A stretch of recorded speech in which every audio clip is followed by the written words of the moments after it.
ఏపీలో రాగల 3 రోజుల పాటు వాతావరణ పరిస్థితుల్లో మార్పులు చోటు చేసుకున్నాయని, పలు ప్రాంతాల్లో వర్షాలు కురిసే అవకాశం ఉందని రాష్ట్ర విపత్తు నిర్వహణ సంస్థ వెల్లడించింది. కొన్ని చోట్ల పిడుగులతో కూడిన తేలికపాటి నుంచి మోస్తరు వర్షపాతం నమోదయ్యే సూచనలున్నాయని ఏపీ ఎస్డీఎంఏ ఎండీ రోణంకి కూర్మనాథ్ ఒక ప్రకటనలో తెలిపారు. ప్రజలు ఈ భిన్నమైన వాతావరణ పరిస్థితుల పట్ల అప్రమత్తత వహించాలని ఆయన సూచించారు.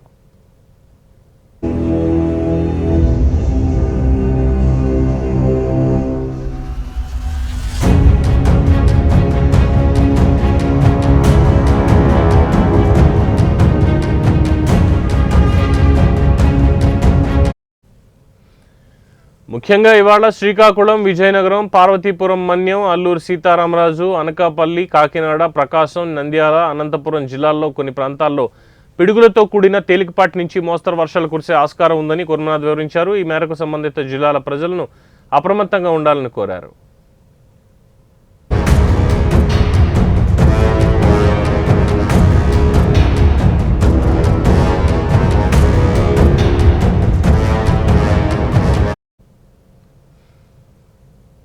ఉరుములతో కూడిన వర్షం పడుతున్న సమయంలో ఎట్టి పరిస్థితుల్లోనూ చెట్ల కింద నిలబడవద్దని ఆయన స్పష్టం చేశారు. సురక్షితమైన భవనాల్లో లేదా సురక్షిత ప్రాంతాల్లో ఉండాలని సూచించారు. అలాగే వ్యవసాయ పనుల్లో నిమగ్నమయ్యే రైతులు కూడా వాతావరణ మార్పులను గమనిస్తూ తగిన జాగ్రత్తలు తీసుకోవాలని విపత్తు నిర్వహణ సంస్థ ఎండీ పేర్కొన్నారు. రానున్న 3 రోజుల పాటు వాతావరణ శాఖ సూచనలు గమనిస్తూ ఉండాలని ప్రజలకు విజ్ఞప్తి చేశారు.